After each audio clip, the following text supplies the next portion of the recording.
이건 저의 형이 실제로 겪은 일입니다. 2015년 모포 아버지 묘를 옮긴 지 딱 3일 만에 형의 집에서 믿을 수 없는 일이 벌어졌습니다.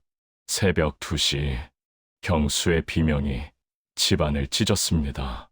벽을 보는 순간 온몸에 소름이 돋았어요.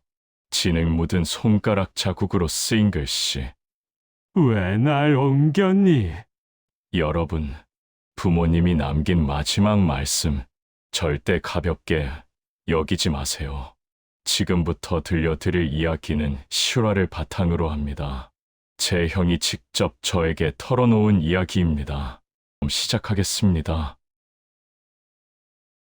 사건은 이틀 전부터 시작됐어요. 그날 밤 11시쯤 제 휴대폰이 울렸습니다. 여보세요? 야, 민수야, 이상해. 형의 목소리가 떨리고 있었어요. 밤에 누군가 마당을 걷는 소리가 나. 네 형수도 들었어. 근데 나가보면 아무도 없어. 저는 그냥 웃어 넘겼죠. 형이 피곤한가 보다. 하지만 다음 날 새벽 형한테 다시 전화가 왔습니다. 민수야, 새벽 2시 정각에 초인종이 울렸어. 누가 장난치는 거 아니야? 그래서 CCTV를 확인해봤어. 아무도 없었어. 그 말에 등골이 서늘해졌습니다. CCTV에도 안 찍혔다고? 초인종만 울렸어. 근데 더 이상한 건 정확히 새벽 2시야. 1분도 안 틀리고 형의 목소리엔 진짜 공포가 묻어 있었습니다. 여러분도 그러신 적 있으신가요? 설명할 수 없는 일들, 분명히 뭔가 있는데 눈에는 보이지 않는 그런 경험. 저는 그날 밤 잠을 잘 수가 없었습니다. 그리고 사흘째 되던 날 형수한테 연락이 왔어요. 삼촌, 현관에 흙이 있어요. 붉은 흙이에요. 마치 묘지일 같아요. 아침에 일어나서 보니까 현관 앞에 발자국이 있었대요. 그 흙은 물로 닦아도 잘 지워지지 않았답니다.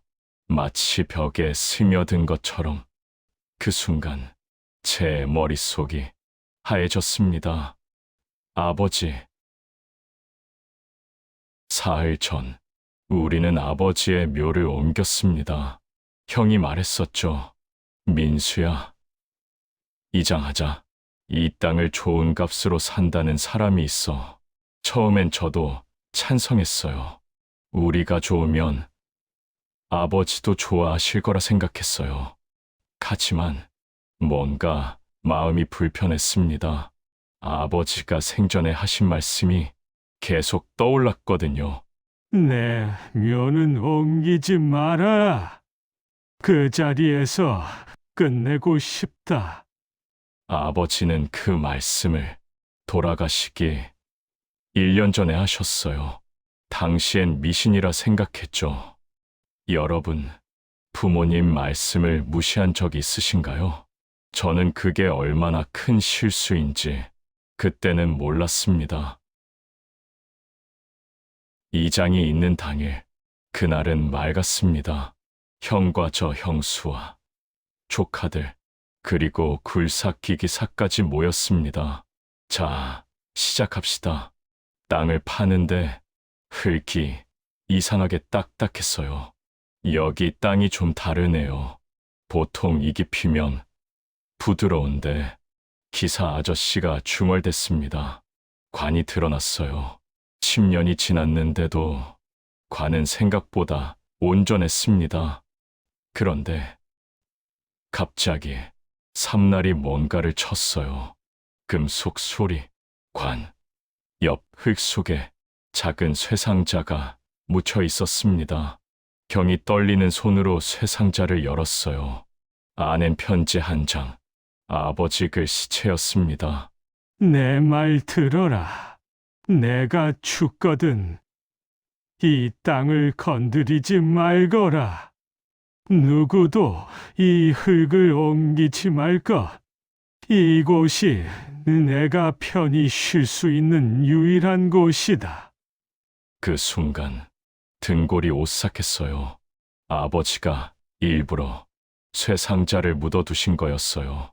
우리가 혹시라도 묘를 옮길까봐 경고를 남기신 겁니다. 형은 웃으며 말했어요. 아버지가 미신 믿으시더니 마지막까지 그러시네.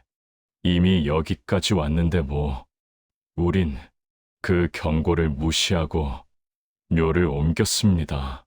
새 묘지는 납골당 근처였어요. 관리하기 편하고 찾아가기 쉬운 곳. 거기다 아버지를 다시 모셨습니다. 그날 오후 모든 일을 마치고 집으로 돌아왔습니다. 다들 피곤했죠. 이제 끝났다. 그렇게 생각했습니다. 그날 밤부터였어요. 주말이었습니다. 형한테서 다시 전화가 왔어요. 민수야, 당장 와봐. 제발. 저는 바로 목포로 내려갔습니다. 마당에 가니까 정말로 붉은 흙 자국이 선명했어요. 현관에서부터 마당을 한 바퀴 돈 것처럼 발자국이 쭉 이어져 있었습니다. 형수가 떨리는 목소리로 말했어요. 삼촌, 그날 이장할 때 형이 흙을 한 줌 손에 쥐었어요. 관 옆에 있던 흙이요. 형이 한 줌 집어서 주머니에 넣었어요. 왜요? 이게 아버지 냄새지. 그러면서요. 그게 시작이었어요.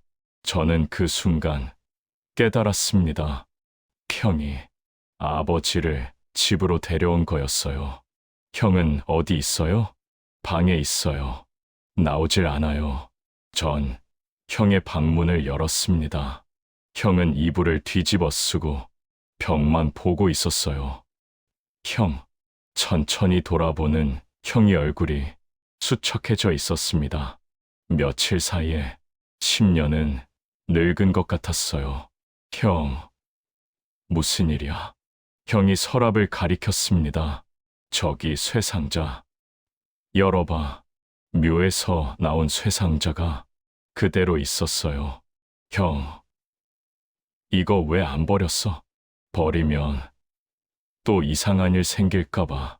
형은 두려워하며 낮은 목소리로 말했습니다. 민수야, 사실은 그날 관뚜껑이 살짝 열려 있었어. 뭐라고?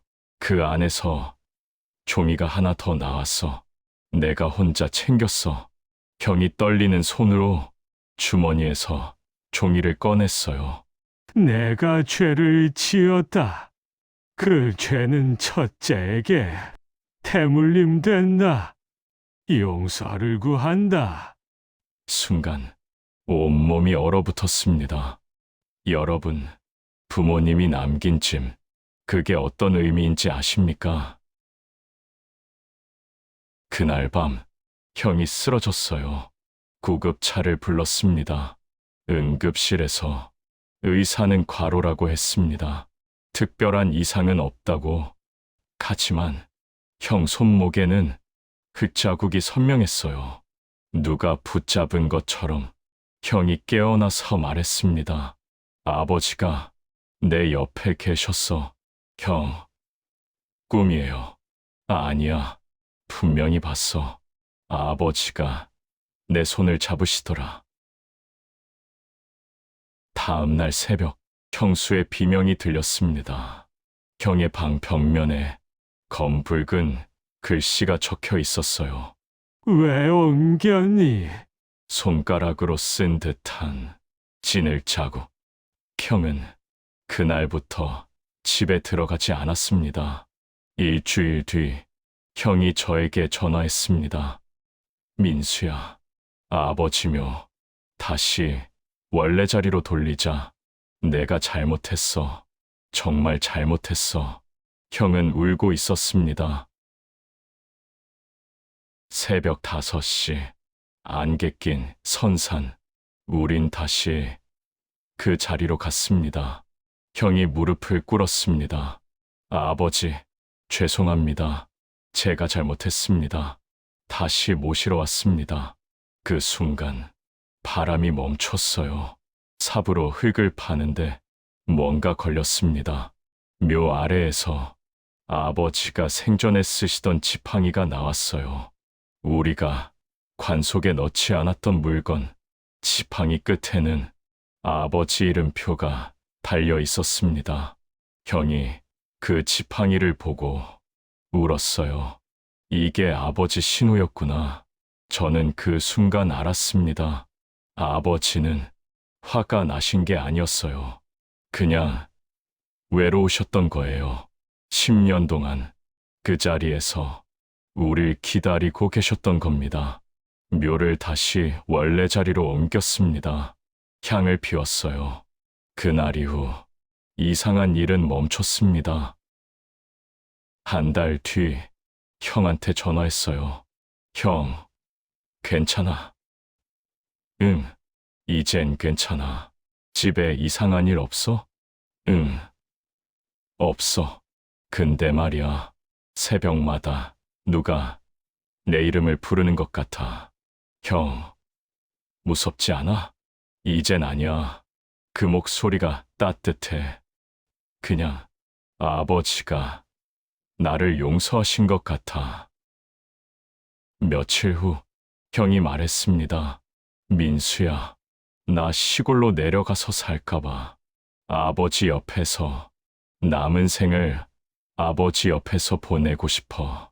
그 말에는 두려움이 아닌 평안이 있었습니다. 지금 선산의 묘는 조용합니다. 바람이 불면 대나무 잎이 흔들리고 가끔 들리는 지팡이 두드리는 소리, 이젠 더 이상 낯설지 않습니다. 형은 매주 그 자리에 갑니다. 아버지께 인사드리러요. 아버지, 편히 쉬세요. 여러분, 사람들이 묻습니다. 정말 귀신이 있었냐고. 저는 이렇게 대답합니다. 귀신은 몰라도 후회는 분명히 있었어요.